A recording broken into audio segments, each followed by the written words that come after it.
Coming up right now, live at 5:30, are you waiting until the deadline to file those taxes?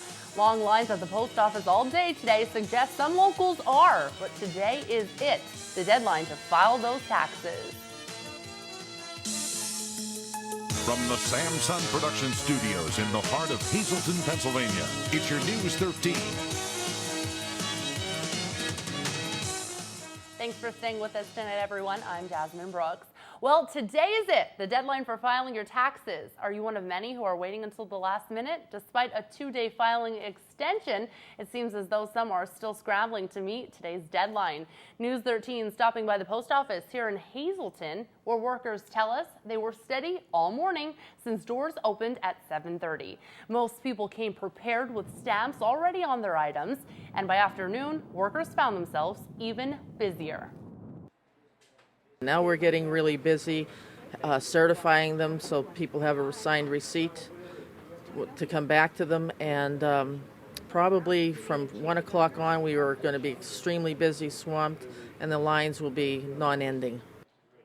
And to avoid those non-ending lines next time around, workers recommend you file your taxes online or file earlier. This year's April 17th deadline gave people 2 extra days to file. Their traditional filing deadline of April 15th fell on Sunday this year, and that deadline was delayed 1 more day because of the 150th anniversary of D.C.'s emancipation, which is treated like a federal holiday. Now, taxpayers have until midnight tonight to file taxes or just to request an extension. The interstate is still closed near Sugarloaf Township and was first shut down around 1:30 this afternoon. Vehicles were at a standstill, drivers even standing outside as traffic came to a halt when News 13 arrived near the scene. Emergency crews had to shut down Interstate 80 East at mile marker 253 near the Cunningham exit because of a tractor-trailer fire which spread into a brush fire. Here are some shots of crews dousing the trailer, trying to get the fire under control. At least a half a dozen fire companies were called to battle the blaze. The rig was carrying groceries and dog food.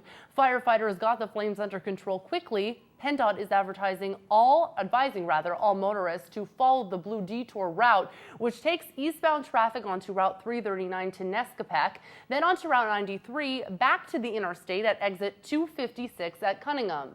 No word from state police how the accident happened or if anybody was hurt. The economy and budget cuts continue to affect us all in all aspects of our lives. One recent example is the budget cut to the Department of Public Welfare. News 13 stopping by the Carbon Training Center in Beaver Meadows Tuesday morning, where Senator John Udicak paid a visit to the busy workers to get a first-hand look at the way that cuts have affected quality programs like this one.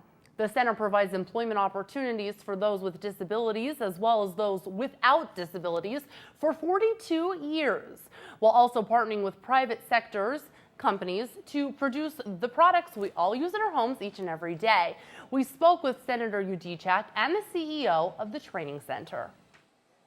It's really adding value to the lives of the folks that work here and adding value to our economy. So this is really a special program that they have here in Carbon County. I'm here, I'm very impressed. I'm able to take this experience back to Harrisburg to let my colleagues know and let the administration know these programs are of value. Budget cuts have consequences. When we have the dramatic cuts that we've seen over the last 2 years, there's consequences. We cannot let these quality programs go by the wayside. We need to continue them and expand them here in northeastern Pennsylvania. Well, we're excited because this was an opportunity for the senator to come in, take a look at our organization, get to know us better, and maybe look for some ways we can work together to improve our productivity and help provide employment for people with disabilities. Senator Udicak also tells News 13 that he will continue to support and help programs like the Carbon Training Center in bringing both the public and private sectors together to ensure the continuance of these important programs in northeastern Pennsylvania. If you would like more information on the Carbon Training Center, you can visit their website at carbontc.com. The hunt for the man who robbed a PNC bank on Route 93 Monday morning continues tonight. State police believe this man, shown here on this surveillance image, is somewhere in the Hazleton area. He escaped in a brown four-door sedan he had parked on Providence Road and was last seen traveling south into Hazleton on Route 309. Now, surveillance photos at the Hazel Township Bank showed he was wearing a bandana on his head, a surgical mask, white gauze on his forehead, and white surgical gloves. The cameras also caught the man leaving the bank wearing black trousers, a white button-down dress shirt, and dark shoes. Police said that their investigation is continuing, and as of this afternoon, police say no arrests have been made. Anyone who might have seen the car or knows the whereabouts of the car is asked to call Troop N at 459-3890. Drivers will have a smoother ride sooner in one part of Schuylkill County. Now, News 13 stopped by Klein Township earlier Tuesday, where we found crews hard at work on the Tresco Road. Drivers complained of lots of potholes, and now the township is taking care of that problem. The road is closed from the intersection of Blaine Street in East McAdoo Heights, and paving should wrap up soon here in Klein Township. At a special meeting Monday night, McAdoo Council voted to hire 2 full-time police officers. News 13 stopping by the meeting that decided to bring on Bill Carilla and Tony DiVerglio full-time. This will bring the number of active full-time officers in the borough to 3. Now, despite the fact that McAdoo Mayor Dane Watrow advised council not to hire Tony DiVerglio as a full-time officer because a civil service commission was put together for borough council to follow. Because we established civil service some time ago, and we created a list. We had 3 officers qualified that passed all the phases of the test.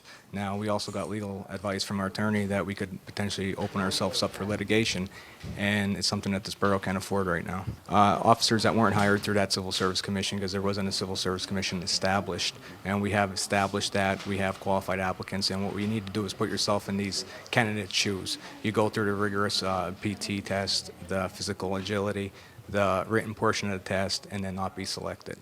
It's just not the right thing to do. And it's an honor to have them full time, but like I said, there's right and wrong, and the right thing would have been, I feel, and from what I gather from that letter from the attorney, is to go ahead and move forward with that Civil Service Commission and hire off that list to 2 officers. Council went against Mayor Watrow's recommendation. Council President John Shigo stated that civil service only kicks in when there are 3 or more officers. DiVerglio was hired as the second full-time police officer. The borough was left with only 1 full-time police officer after Officer Robert Minnick resigned from his full-time position earlier this month to take a job with the Sugarloaf Township Police Department. Police Chief Jeff Wainwright was the only full-time officer before Monday night. Coming up on News 13, we'll talk to Superintendent of the Hazleton Area School District, Dr. Antonelli, about an opportunity it's happening this weekend, and you won't want to miss it. Plus, our Erica Aponte heads over to Holy Family Academy to talk with some kiddos, one who actually just got back from a trip to the White House. This week's Family Time is headed your way next. Now, before we head outside for a look at your forecast, let's check out tonight's creative condition, sent to us by Jenna Rapach. Thanks so much for sharing your beautiful artwork there. Taking a look at your full week forecast. All right, tonight we're going to see partly cloudy skies, a low of 36 degrees. Does that mean I can take the air conditioner back out of my window? I hope so. Looking at your 4-day outlook, Wednesday, we see a high of 58 degrees, partly sunny skies with a low down to 38. Thursday, big sunshine, 65 degrees for your high, 48 for your low. Friday, partly cloudy, 64 for your high and 44 for your low. And the weekend, great. Showers, 56 for that high, 43 for the low. I have no luck, I swear. Tonight's forecast brought to you by the Lazy Dog Salon. Dog and cat grooming is located at 525 North Broad Street in West Hazleton, and you can give them a call, 459-0310. Also by Avex Detail Plus Auto Center, that's located at 11th Street and North Church Street between Laurel and Church Streets. You can call by appointment at 450-0959.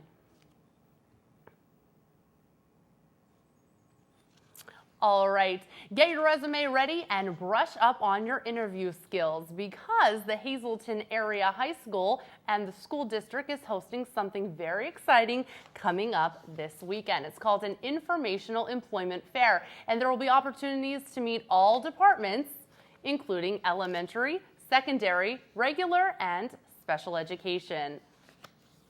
We're working with various colleges and universities and publicizing the fact that we would like individuals to come in and become acquainted with the Hazleton Area School District, our course offerings, personnel within the various academic departments, our administration. The event is happening Tuesday, April 24th at the Hazleton Area High School from 6 to 8 p.m. You can call 459-3111 extension 3101 for more information. Some Catholic school students will be singing to a different tune as part of their spring play. Imagine high school students living with no technology.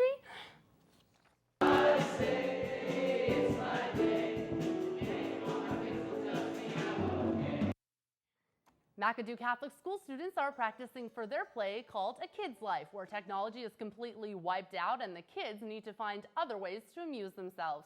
Grandpa and Uncle Al saved the day with imaginative games and adventures, and students say they learned what they would do without their phones, computers, and even iPads. Imagine that.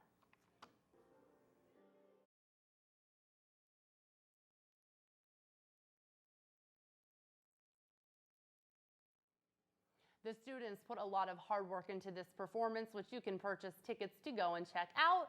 Just call the school for more information. The performances are Wednesday at 1 p.m. and Thursday at 7 p.m. in the auditorium. Coming up on News 13, our Freddie B is in with some very exciting sports action. And later, some good news for the Boy Scouts who recently had all their camping equipment stolen. Stay with us.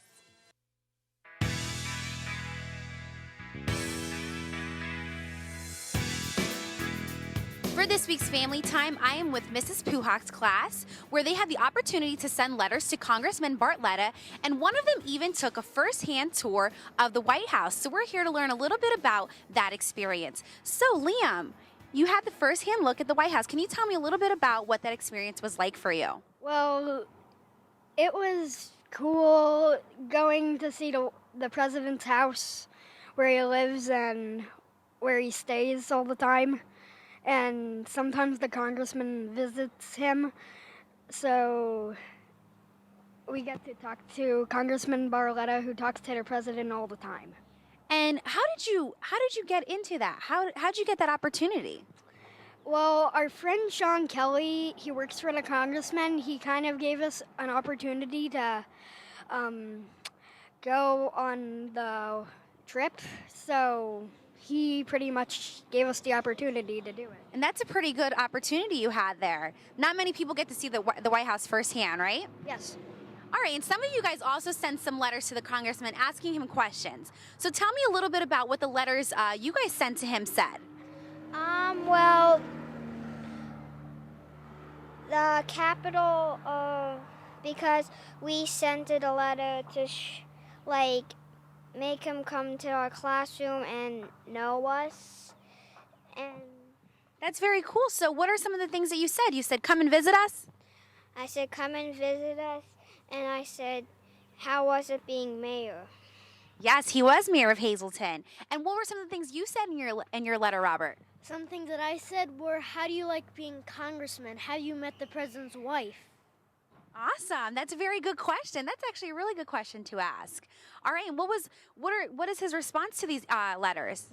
He's going to come to our classroom and meet us in person. All right. So I understand they sent letters asking for a visit from Congressman Bartletta. Can you just tell me when that might be happening?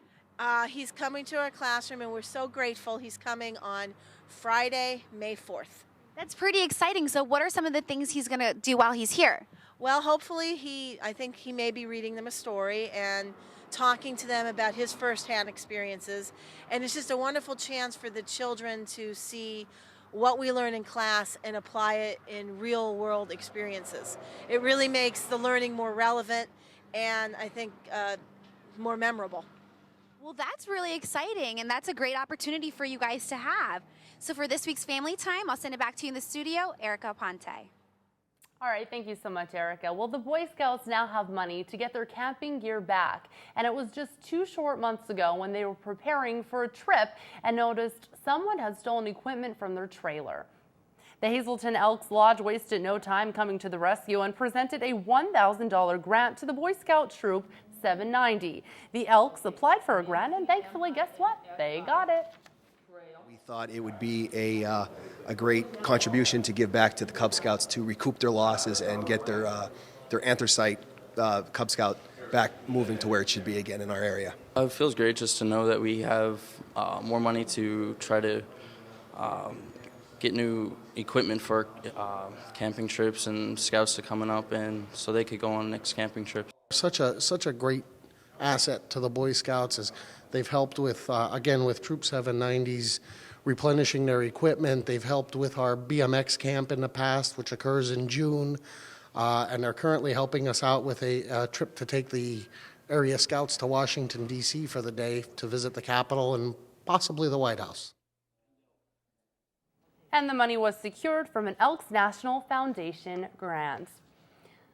All right, that's going to do it for us tonight. Thanks so much for making us a part of your day. And of course, you can catch this newscast again for a rebroadcast throughout tonight, or just simply go to our website, www.ssptv.com. There, you're going to find everything Hazleton. It's all just one click away. And on behalf of your News 13 team, be safe. We'll see you tomorrow. Good night.